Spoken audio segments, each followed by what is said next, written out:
हिंदी में एक मशहूर कहावत है, बिल्ली के भाग्य से छीका टूटा। अफसोस, लेकिन बिल्ली की किस्मत हर बार साथ नहीं देती। कुछ ऐसा ही हुआ बिहार में प्रमुख विपक्षी दल राजद के साथ। दरअसल पिछले 2 महीने से बिहार में चल रही राजनीतिक उथल पुथल के बीच राजद सुप्रीमो लालू प्रसाद यादव ने पूरी तरीके से चुप्पी साध ली और अपने प्रमुख प्रतिद्वंदी यानी कि नीतीश कुमार के लिए बिल्कुल नर्म स्वभाव रखा। लेकिन अचानक से ही पूरे 4 हफ्ते बाद उन्होंने अपनी चुप्पी तोड़ते हुए बिहार में बढ़ते हुए बेलगाम अपराध को लेकर ट्विटर हैंडल से नीतीश कुमार के लिए काफी सारी बातें लिखी। लेकिन इन बातों को भाजपा के वरिष्ठ नेता यानी कि सुशील कुमार मोदी ने आड़े हाथों लिया और उन्हें घेरते हुए ये तक कह दिया कि अब 4 हफ्ते बाद उनकी नींद खुली है और बिहार सरकार पर अब उंगली उठाने आ गए हैं।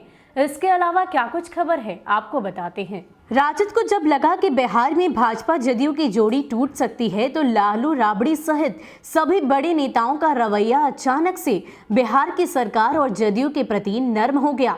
लेकिन हर तरफ घास डालने के बाद भी जब बात नहीं बनी, तो राजद एक बार फिर से बिहार की सरकार पर हमलावर हो गया। राजद के राष्ट्रीय अध्यक्ष लालू प्रसाद की ओर से करीब 4 हफ्ते के बाद ट्विटर पर बिहार सरकार की आलोचना को भाजपा के वरिष्ठ नेता सुशील कुमार मोदी ने आड़े हाथों लिया। उन्होंने कहा कि लालू को 4 हफ्ते तक बिहार की विधि व्यवस्था ठीक लग रही थी।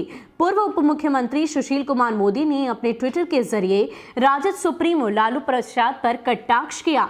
उन्होंने लिखा कि 17वीं विधानसभा के गठन और स्पीकर के चुनाव के समय में ही जोड़ तोड़ में लगे एनडीए के कुछ विधायकों के राजद के संपर्क होने के फर्जी दावे कर रहे थे। मुख्यमंत्री तक को नए ऑफर दिए जा रहे थे। उन्हें 4 सप्ताह तक बिहार की विधि व्यवस्था से कोई शिकायत नहीं थी। जदयू की ओर से खरा जवाब मिलने के बाद लालू को बिहार की विधि व्यवस्था में फिर कमी नजर आने लगी। सुशील मोदी ने यह भी कहा कि राजद के पास जनादेश का सम्मान कर 5 साल विपक्ष में रहकर जिम्मेदार दल के नेता जनता की सेवा करने के अलावा कोई विकल्प नहीं। वो सच स्वीकार ही नहीं कर पाते।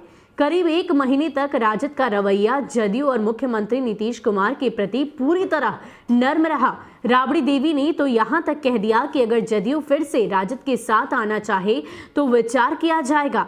जदयू की ओर से ऐसे प्रयासों का कोई समर्थन नहीं मिलने के बाद राजद एक बार फिर से सरकार की आलोचना के मूड में आ गया है। लालू ने ट्वीट करके ये भी कहा कि बिहार में अपराध की सुनामी आ गई है। उन्होंने मुख्यमंत्री पर संवेदनहीनता का आरोप तक लगा दिया। तो जिस तरीके से अरुणाचल प्रदेश के राजनीतिक घटनाक्रम से बिहार की सियासत में उबाल आ गया था, उस वक्त लगातार विपक्ष की ओर से नीतीश कुमार को तरह तरह के ऑफर दिए जा रहे थे, सचेत और सतर्क कराया जा रहा था और साथ ही साथ यहां तक कहा जा रहा था कि आप अपने अंतरात्मा की आवाज सुनिए और हमारे साथ आ जाइए। लेकिन इन सब के बीच जब बात नहीं बनी, तो अब एक बार फिर से विपक्ष के तमाम नेता और राजद सुप्रीमो लालू प्रसाद यादव भी अब नीतीश सरकार पर हमलावर हैं और कई सारी बातों को लेकर एक बार फिर उन्हें घेरते नजर आ रहे हैं। आपको बता दें कि इससे पहले जब लालू प्रसाद यादव पूरी तरीके से साइलेंस मोड में थे, तो इसको लेकर भी कई सारे सवाल राजनीतिक गलियारों में गूंज रहे थे कि आखिर लालू प्रसाद यादव की इस चुप्पी के मायने क्या हैं। वो अपनी वाकपटुता और वाचाल छवि के लिए जाने जाते हैं, लेकिन फिर भी अपने खास प्रतिद्वंदी को वो कुछ भी नहीं कह रहे।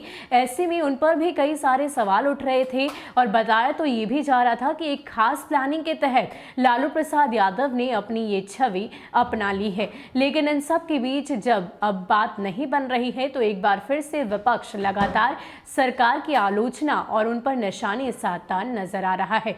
फिलहाल के लिए इतना ही। ऐसे ही अपडेट्स के लिए आप हमारे साथ बने रहिए और देखते रहिए न्यूज़ फॉर नेशन। नमस्कार।